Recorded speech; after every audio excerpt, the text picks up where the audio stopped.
অবশেষে ডিবি থেকে বদলি হলেন আলোচিত সমালোচিত হারুনুর রশিদ।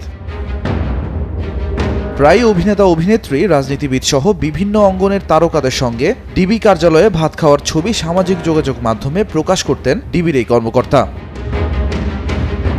সম্প্রতি কোটা সংস্কার আন্দোলনকে ঘিরে সমন্বয়কদের হেফাজতে নেয়ার পাশাপাশি তাদের খাওয়ানোর ছবি ফেসবুকে প্রকাশ করলে সমালোচনার মুখে পড়েন ডিবি কর্মকর্তা হারুন। এমন ঘটনাকে জাতিসংঘে মশকরা বলে মন্তব্য করেন উচ্চ আদালত। এছাড়া প্রধানমন্ত্রী শেখ হাসিনার সঙ্গে 14 দলের নেতাদের বৈঠকেও হারুন ইস্যুতে কথা বলেন শরিকরা। এ সময় হারুন ও রশিদের কর্মকাণ্ড নিয়ে আলোচনার কথা শোনা যায়। আমরা বিনীত অনুরোধ করব কেউ যেন গুজবে কান না দেয়।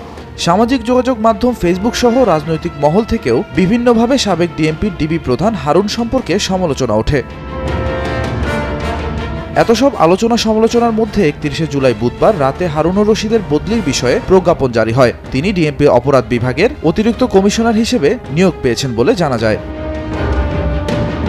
এদিকে হারুন ও রশিদকে বদলি করে ডিএমপির ডিবি প্রধানের দায়িত্ব দেওয়া হয়েছে অতিরিক্ত কমিশনার আশরাফুজ্জামানকে, আর ডিএমপির যুগ্ম কমিশনার বিপ্লব কুমার সরকারকে দেওয়া হয়েছে ডিবির ঢাকা দক্ষিণের দায়িত্ব।